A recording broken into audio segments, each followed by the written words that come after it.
Thanks, everyone, for joining us at the Project Censored radio show. I'm your host, Eleanor Goldfield, and we're very glad right now to be joined by Alex Kane, who's the senior reporter at Jewish Currents. Alex, thanks so much for joining us. Thanks, Eleanor.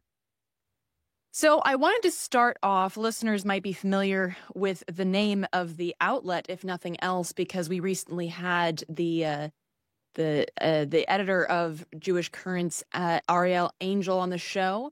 Jewish Currents was the recipient of an Izzy Award, so congrats for that. But Alex, I wanted to talk to you specifically about the weaponization of anti-Semitism, because that's a bit of to say it's a hot topic is a bit of an understatement. So I'd like to start by reading, for those who are unfamiliar with it, the International Holocaust Remembrance Alliance's definition of anti-Semitism that's been adopted by many institutions, not least of all the U.S. State Department. And if you read it, it seems not only remarkably verbose for something that should be relatively simple, but it seems a bit contradictory at points. For instance, the main paragraph reads, quote, "Anti-Semitism is a certain perception of Jews which may be expressed as hatred towards Jews. Rhetorical and physical manifestations of anti-Semitism are directed toward Jewish or non-Jewish individuals and or their property, toward Jewish community institutions and religious facilities." Okay. It then goes on to say manifestations might include the targeting of the state of Israel, conceived as a Jewish collectivity. However, criticism of Israel similar to that leveled against any other country cannot be regarded as anti-Semitic. Okay. Then later on in the same document, it says an example of anti-Semitism is, quote, "denying the Jewish people their right to self-determination, for example, by claiming that the existence of a state of Israel is a racist endeavor." So now, first of all, that last sentence is just bananas because it's conflating self-determination with nation statehood, not least of all an ethno-state. But I mean, it's just kind of silly. So could you start us off here, Alex? Could you talk about this meandering and verbose definition of anti-Semitism? Yeah.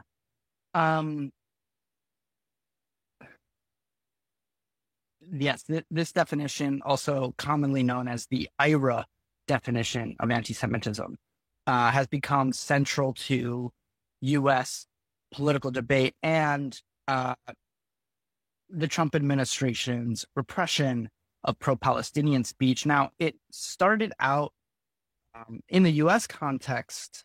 The State Department adopted it as a sort of tool of diplomacy, that is, a way for them to monitor hate crimes around the country when they were tracking anti-Semitism around the world as part of their diplomatic process.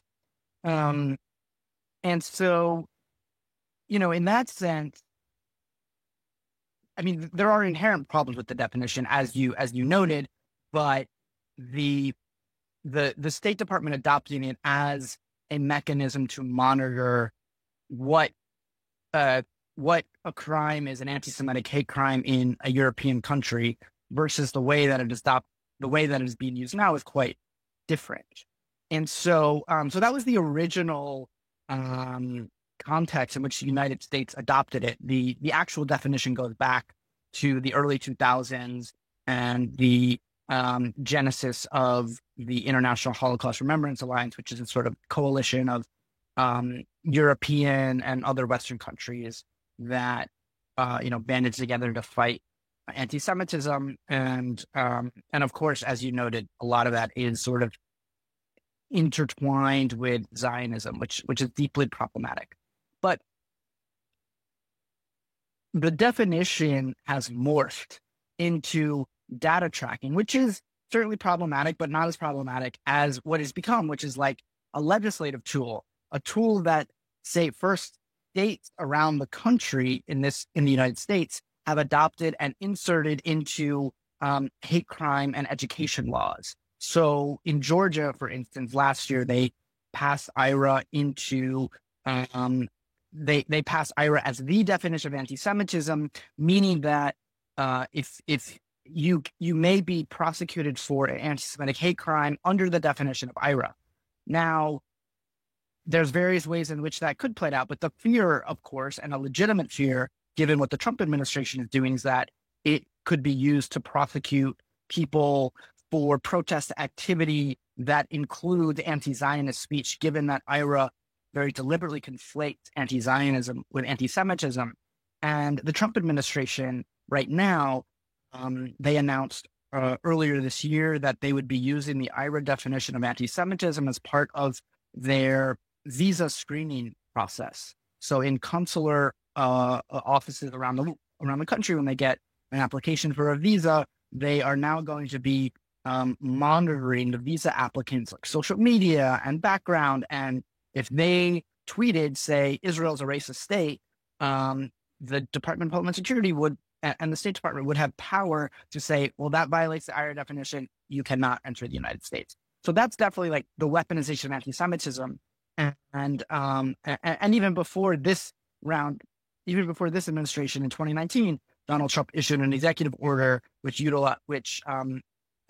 sort of utilizes the IRA definition in the context of education, which now, of course, with the rise of the encampment movement and the pro-Palestinian protest movement on campuses, remains incredibly relevant. So, yeah, I mean, the basic problem with IRA, as you noted, is that it is their example section. There are a number of examples that they give, and as you said, saying Israel's a racist state, or comparing Israeli actions to those of the Nazis, or all sorts of things that are common in political rhetoric when criticizing Israel as a state suddenly morphs into anti-Semitism.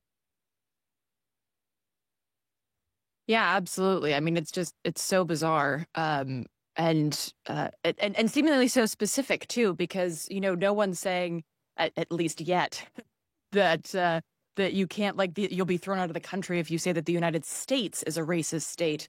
So it's like you are forced to have loyalty to a country that isn't your own. If we're assuming that one should have loyalty to any country, then it should surely be your own, as opposed to we are demanding loyalty to a country that isn't our own.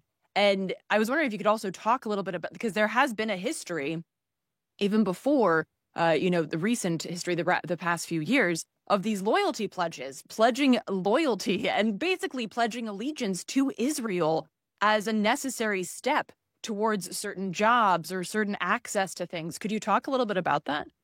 Yeah, and I guess, I mean, the first thing I want to say about that is that there is a deep irony to these kinds of loyalty oaths, because I mean, and this isn't necessarily directly answering your question, and I obviously will directly answer your question, but it is just something to note in that there is what I refer to as a discursive trap when talking about Zionism in the United States, where if you associate Jews with Israel, you may be criticized as an anti-Semite. And I agree that conflating Judaism with Zionism in such a way as to say, well, the Jews collectively are committing genocide is a problem. That said, at the same time, Zionists and Zionism and the American Jewish establishment have made it difficult to separate Jews from Israel. And so there's a bit of a rhetorical trap there. And so that gets into the sort of loyalty oaths here, where, I mean, specifically in the U.S. context, it arose in the context of the movement to combat the boycott, divestment, and sanctions movement, the BDS movement, which I'm sure many of your listeners are aware of. And as a way to counter that, Israel advocacy groups in the United States began to pass anti-BDS laws that they take a couple of different forms, but in the context that you're talking about, they take the form of requiring contractors with the state, with a state government or municipal government, to sign a document that says, I do not boycott Israel, or I will not boycott Israel. And so that applies to any contract. So a water company fixing the sewage infrastructure for an educational district in Texas has to sign such a contract. And And it particularly became sort of became a civil liberties issue when individuals who are individual contractors had to do that. And for instance, there was a famous case in Texas that in which a speech therapist who provided services to the school districts in Texas, she was Palestinian American. Her name is Bahar Amawi. Was confronted with this contract after Texas passed an anti-BDS law, and she was like, "I don't want to sign this. Like, you're making me choose between saying I will not boycott Israel, and in effect, saying I am loyal to Israel, and doing my job, which has nothing to do with the state of Israel. It's simply providing services to children who need it." And so that and I think tying it back to your first question, it is a key example of the weaponization of anti-Semitism that is using concerns over anti-Semitism to politically repress speech, and by doing that by conflating the state of Israel with Jews, and that is the sort of stated rationale for all sorts of speech repression related to Israel that goes on in this country. It's all about, quote unquote, combating anti-Semitism, and of course there's a deep the perverse part of that is that many of these same institutions that push this definition of anti-Semitism have very little concern for anti-Semitism that emanates from the far right, white supremacists, which are certainly the most deadly forms of anti-Semitism. If you look at synagogue shootings over the past couple of years, they have been vast majority of them from the far right. Just to bring in a sort of smaller example of that, if you look at what the Trump administration is doing to the Office of Civil Rights within the Department of Education, this is an office that traditionally looked at all sorts of bigotry, Islamophobia, anti-Black racism, discrimination against people with disabilities, and of course, anti-Semitism. If you're a Jewish kid in a school district, then, there's swastikas that are scrawled on your locker every day, and the administration of your school ignores it. You could file a complaint with the Office of Civil Rights, and they would look into that and investigate. But right now, the Trump administration is gutting the Office of Civil Rights within the Department of Education. So there really is nobody to look into those instances of anti-Semitism, let alone instances of discrimination against people with disabilities. And so the only anti-Semitism the Trump administration and the right cares about is anti-Semitism when it applies as they define it, meaning anti-Zionist speech. I could go on and on, but I guess the last thing I'll say about that is that it gets more berserk and perverse when looking at a strategy paper called Project Esther, which the Heritage Foundation put out, which was basically a blueprint for the next Republican administration, the Trump administration, to use as what they should be doing on this sort of domestic repression stuff to crush the pro-Palestine movement. As part of their pitch deck to people that they wanted to support their project, they said that Project Esther was necessary because progressive elites were funding the anti-Israel movement, and they named George Soros as one of these progressive elites. Now, of course, this is an anti-Semitic trope. Soros has been at the heart of these anti-Semitic theories, where Soros is basically the Jewish business mogul who's meddling in internal affairs of good, hardworking Americans. And this is a group that says that they want to combat anti-Semitism. So it's a really bizarre situation. Yeah, and I mean, it is absolutely bizarre. And when you were talking about that, I was reminded I was at a counter protest for these. They had some dumb name, but they were basically neo-Nazis. And I was standing there, and I overheard one of them saying that the Jews control everything. Just look at our Congress. The Jews control the money, and the Jews control this and that and the other thing. And they mentioned Israel several times, and I was like, I mean, of course, what they're saying, I mean, they went off into like this Jewish space laser land, which, but when I was listening to them, I was like, this is a very, it's becoming a more popular perception. So, of course, what's ironic, as you pointed out, is that the conflation of all Jews with Zionism is, in fact, anti-Semitic.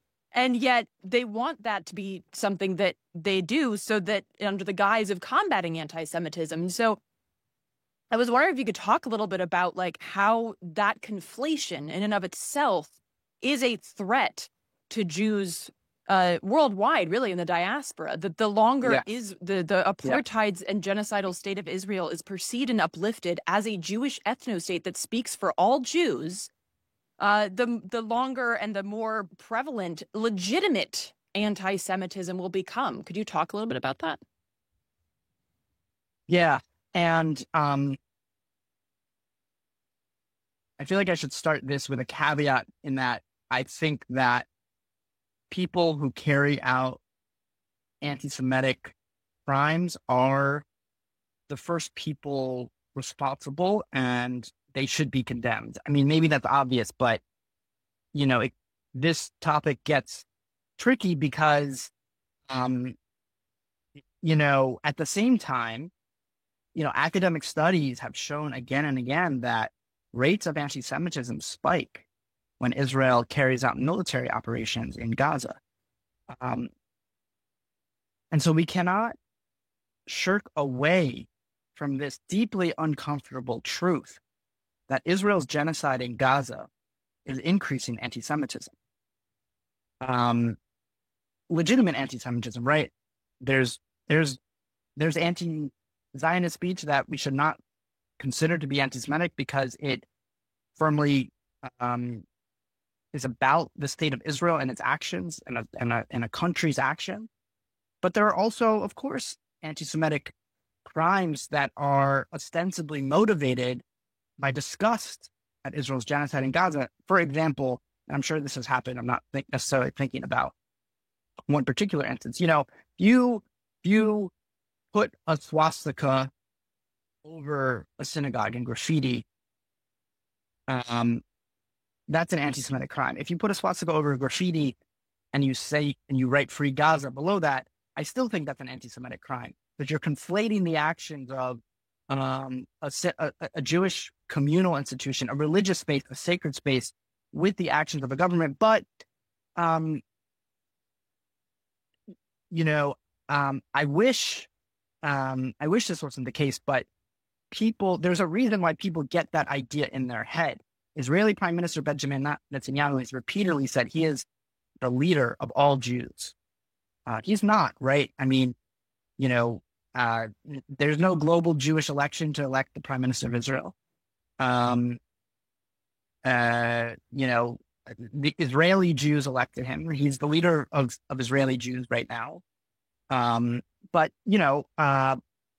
people get that in their head. And of course, the state of Israel has appropriated the symbols of Judaism, which is, of course, a millennia-old religion, which has actually a long history of anti-Zionism within Judaism. Even today, most Hasidic Jews are theologically anti-Zionist in that they don't think that Jews should return to the Holy Land until the Messiah comes.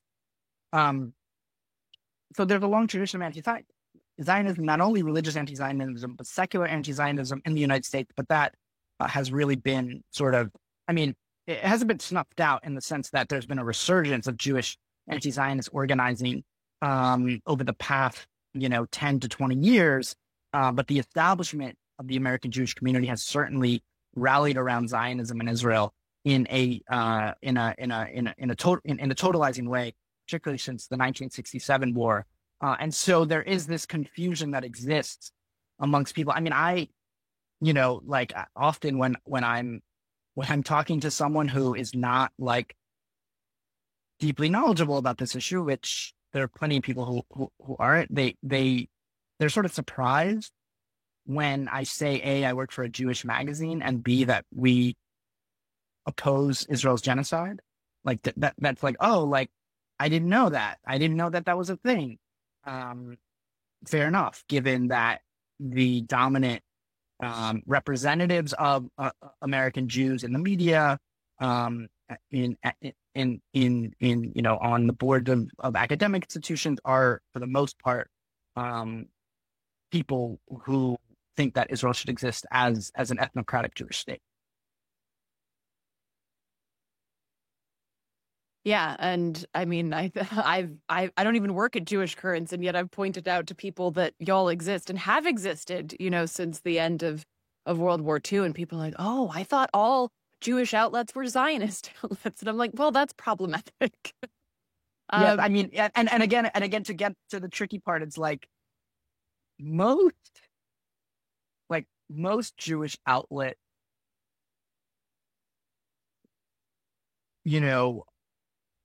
publish a lot of Zionist perspectives, and many of them are explicitly Zionist. I mean, I don't know I don't think the Forward or the JTA would today say they're, we're Zionist institutions, but I think that the premises of a lot of the coverage of other Jewish outlets, other than the Forward and the JTA, which I read very closely, but and which I think do pretty fair reporting down the middle. But like, there's a lot of other sort of Jewish communal outlets where, like, their most of their editorials are pro-Israel, and so, like, again, it's like the framing, the messaging that people get from just living in mainstream American society, if you're not in the weeds in this, will tell you that all Jews are pro-Israel.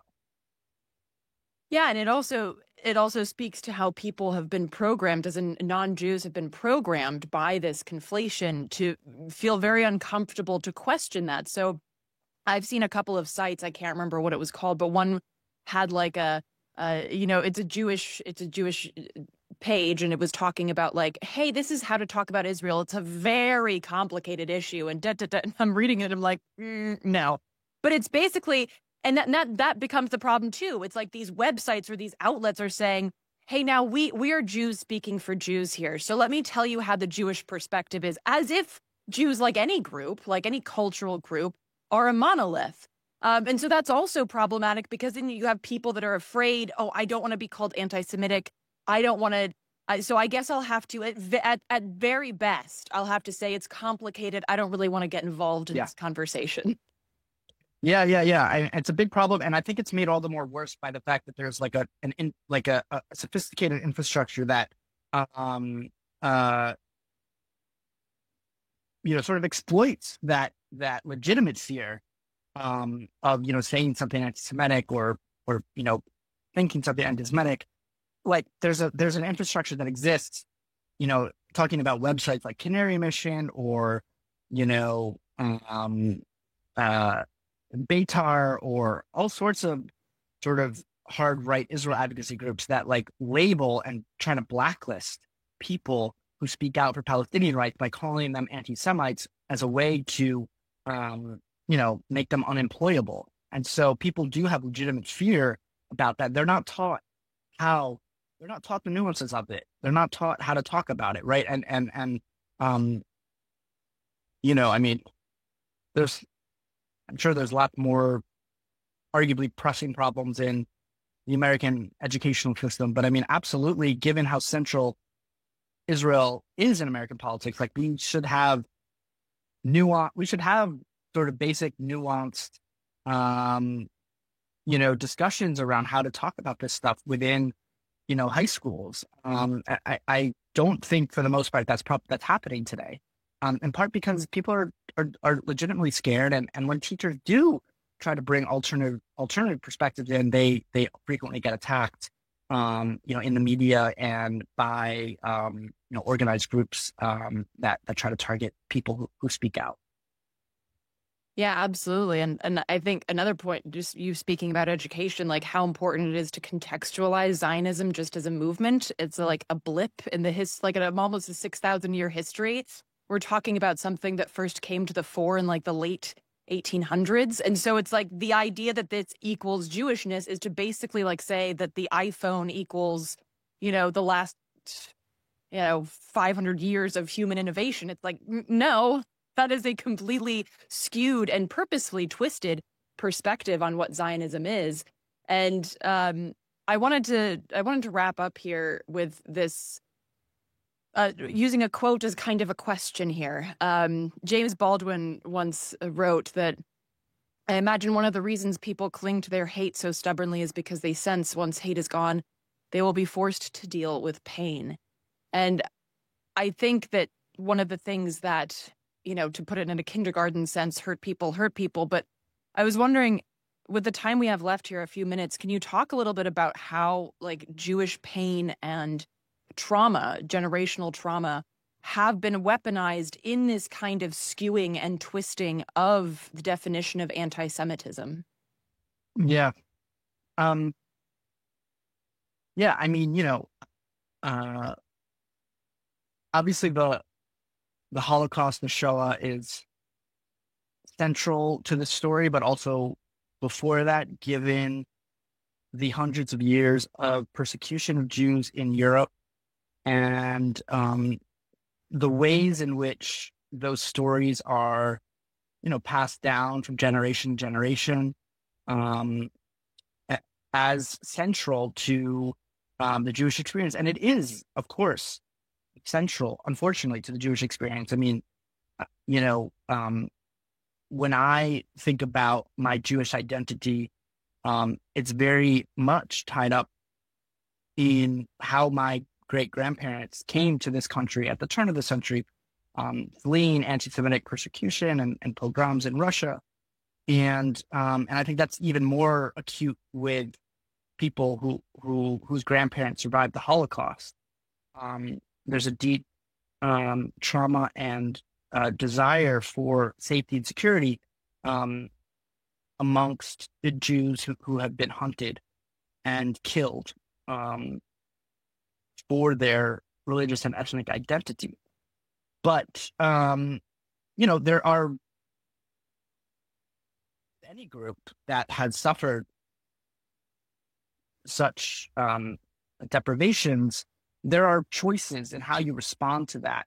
And there are forces that can try to manipulate that trauma. And I think that is the story of the rise of Zionism in Israel as a force in Jewish life.